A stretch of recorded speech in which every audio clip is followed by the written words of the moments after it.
د سرسایې باره کې مکمل ویډیو زموږ عزتمندو په دې مختصر شانت ویډیو کې بس تاسو ته د سرسایې په حواله سره مکمل او اهم ترين معلومات ترکومه برای کرم هر مسلمان دا ویډیو وګوري زموږ عزتمندو او د سبب بنیت باندې مخ کې شیر کړئ چې ټول مسلمانانو ته ورسیږي او تاسو ته دعاګانې کوي ښا زموږ عزتمندو په دې ویډیو کې به د سرسایې په حواله سره ان شاء الله سالور خبرې کوو ښا لومبانه خبره وداوي چې سرسایه دازل سونه ده دویمه خبره بداوي چې سرسایه کله ورکول پکار دی دریمه خبره سرسایه په چا لازم ده او چاته به ورکی څلورمه خبره ډیره اهمه چې د مسافر ډیر زیات پریشان دي چې دوی وی چې موږ په خپل سرسایه د کم زی ورکو آیا کم ملک کې چوسیګو د دې خو به ورکو او د پاکستان والا یا د افغانستان به ورکو یا د شانتي د دې چې کم نابالغ ماشومان دي هغه په پاکستان یا افغانستان کې دي دوی وی چې د هغه به څنګه سرسایه ورکو ان شاء الله د دې آسان حل در تر او باسم عزتمندو دا ویډیو مسافر ته لازمي ورسوي ان شاء الله د دې دا پریشانی دا ټینشن به ختم شي کدا ویډیو چره وکړه نو راځو زموږ عزتمندو اوله خبره ده چې سرسایه تازل سونه د زموږ عزتمندو نو سرسایه زموږ عزتمندو د سالور شیزونه دي غنم اوربشي او کجوري او کشمش یعنی میوه چې وته وي دا سالور شیزونه دي د دې د قیمت معلومول دي هر ځای کې غنم سونه دي او دا نور شیزونه سونه دي زموږ عزتمندو غنم چې دي کنه پوکم 2 سیرا پوکم 2 سیرا غنمو قیمت تاسو معلوم کوي په خپل ځکه په خپل کلی کې په خپل علاقه کې چې د پوکم 2 سیرا غنمو څه قیمتو بس دغه سرسایه دغه عموما خلکو ریټ معلوم کړي دي د غنمو چې د غنم پوکم 2 سیرا غنمو قیمت 1.5 روپے دی بعض ځایونو کې 1.40 دی بعض ځایونو کې 1.10 دی بس تاسو ځایونو کې چې کم وي خو احتیاطاً بس بهتره خبره ده چې پاکستان والا کم دي کنه او افغانستان والا خپل قیمت معلوم کوي هغه معذرت غواړم ماته اوس ریټ معلومات نشته چې افغانستان کې څه قیمت چلیږي خو پاکستان کې د غنمو عموما قیمت دا چلیږي 1.5 روپے نو د یو انسان سرسایه ده 1.5 روپے ښه صحیح شو ښه اوس دا نور شیزونه چې کم دي کجوري او داسې اوربشي او کشمش یعنی میوه دا چې دي دا 3.5 کیلو دي ښه 3 سیره او نیم سیر 3.5 سیره دي د دې چې بیا څه قیمت دي دا تاسو معلوم کړئ دغه سرسایه به بیا ورکوي ښه د 3.5 سیره کجورو یا 3.5 سیره اوربشي یا 3.5 سیره میوه کشمش چې وته وي د دغه قیمت چې سوي بس دا سرسایه د تاسو صحیح شو کاغه به هر ملک کې که پاکستان کې که افغانستان کې د دې قیمت معلوم کوي بس دغه سرسایه د صحیح شو د یو انسان په سر صحیح شو اوس سرسایه کله ورکول پکاري دا ډیره اهم ترینه خبره د زموږ عزتمندو سرسایه اصل وخت چې د اختر ورځ د زموږ عزتمندو خو نن سبا بهتره خبره ده د مفتیانو صاحبانو دا فتوا ورکړي ده چې د اختر نه لس یا 15 ورځې مخکې ورکول پکار دی ځکه چې کوم غریبانو ته ورکوي چې د هغه هم پیسه وشي کنه بال بچ لپاره کپړې واخلي یا نور څه واخلي زموږ عزتمندو نو اختر نه لس یا 15 ورځې مخکې ورکول پکار دی صحیح شو درېمه خبره سرسایه په چا لازم ده چا سره چې په چا چې زکات لازم ده په دې سرسایه لازم ده صحیح شو لنډه خبره چې چا سره د زکات نصاب برابر یعنی شپږ او یا زره پیسې یا دغه شانتي 9 تولې سونا یا دغه شانتي 2.50 تولې چاندي صحیح شو یا د دې قیمت یا دغه شانتي چا سره یو توله سونا ده یو توله سره زر دی خو لیکن پیسې وسره دي 100 روپے وسره موجود دي بس اتوماتیک دا سونا چې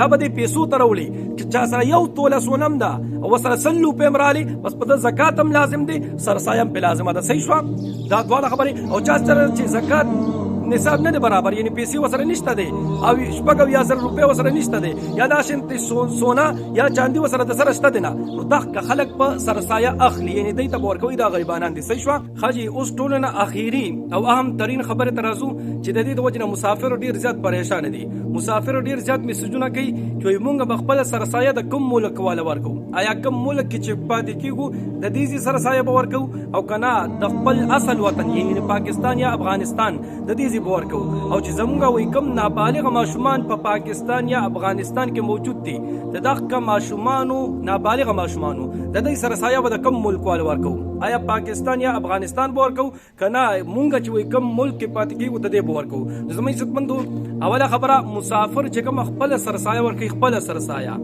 دا خو به عمددغه ملک ورکوي کم کې چې دی پاتې کېږي صحیح شو د بهر ملک والا به ورکوي کم کې چې پاتې کېږي دغه ملک والا به ورکوي پاکستان یا افغانستان به نه ورکوي خپله سرسایه ښه اوس چې د دی کم نابالغه ماشومان دي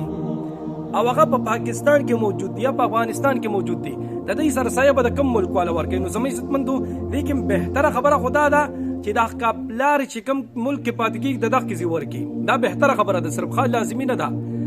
نو بهتره خبره دا ده ځکه چې په دې نابالغه ماشومانو خپله سرسایه نشته دی د دې سرسایه په پلار لازمه ده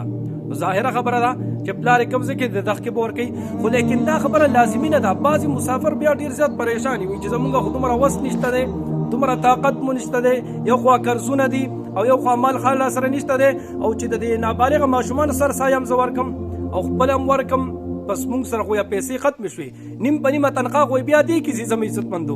زموږ عزتمندو دا لازمي خبره نه ده دا کوم چې ستاسو نابالغه ماشومان دي که نه که د دې پاکستان کې دي افغانستان کې دي د پاکستان یا افغانستان والا هم ورکولی شي پاکستان سرسایه د افغانستان سرسایه هم ورکولی شي د نابالغه ماشومانو په سر باندې صحیح شوه هېڅ ټینشن نشته دی پکې دا بعضې خلکو هسې بس پریشانۍ جوړې کړي دي چې مسافر به د خپل نابالغه ماشومانو سرسایه د دغه ملک والا ورکوي او خبره پې لازمي کړي زما عزتمندو دا غلطه خبره ده ګورئ لازمي نه ده ګورئ بهتره خبره ده چې ورکړي خو لیکن لازمي نه ده که دی بیا دا خبره کوي که نه چېرې مسافر که دی وي چې موږ ته دی دا بهتر ثواب ملو شي هم چې موږ کم ځای کې پاتې کېږو او ماشومان مو پاکستان یا افغانستان کې دي سرسایه هم بهتره ورکو او پیسې هم دې رانه لږې لاړې شي نو بیا به دی څه کوي زما عزتمندو د دې لپاره یو آسان ترین حل کوي دی چې په کم ملک کې پاتې کېږي که نه او بال بچي په پاکستان یا په افغانستان کې دی نو که چېرې د قیمت په حوالې سره دی ورکوي پاکستان کې د خپل ملک والا سرسایه کم کې چې پاتې کېږي مسافر چې قیمت په حوالې سره ورکوي بیا خو به هماغه ځای والا ورکوي او که چېرې دی ورته داسې ووایي که نه ټلیفون دې وکړي خپل کور والا ته چې زموږ د طرفه د دې ماشومانو سرسایه کم چې عین شیز دی یعنې په کم 2 سره غنم په کم 2 سره غنم چېرته غریب ته ورکوي هم غنم ورکوي د غنمو قیمت نه هم په کم 2 سره غنم چې ورکوي همدغه ثواب په درته ملو شي یا دغه شانتې 3.5 کیلو کجوري یا 3.5 کیلو کشمش یعنی میوې یا 3.5 کیلو جوار نه اوربشې سوري دا به ورکوي هم عین شیز بس هم ثواب به درته همدغه ملو شي کم چې تاسو ته ملاوي کې په خپل سرسایه باندې د بهر ملک والا چې ورکوي همدغه ثواب به درته ملو شي پیسې به مو کمې ولګي ځکه چې قیمت یې دغه کلته زیات دی ستاسو ځای کې زیات دی کم چې بهر ملک کې دي پاکستان کې خو قیمت ارزان دی که نه افغانستان یا پاکستان کې قیمت ارزان دی نو ورته همدغه عین شیز والی که غنم اخلي په کم 2 سره غنم ټیک شو او که چېرې کجوري اخلي 3.5 کیلو کجوري یا کشمش اخلي 3.5 کیلو کشمش میوې دا به واخلي دا چېرته غریب ته ورکوي ثواب به د همدغه ملو شي پیسې به مو کمې ولګي ټیک شو زما عزتمند دا یو څو اهم خبرې وي کوشش وکړئ دا ویډیو ډېره شیر کړئ ډېره شیر کړئ او هر مسافر ته لازمي ورسوئ چې د دې دا ټینشن او دا پریشانی دا ختمه شي ټیک شو الله رب العزت مو خوشحاله باد ساته دعاګانې کوئ دعاګانې به کوو الله پامان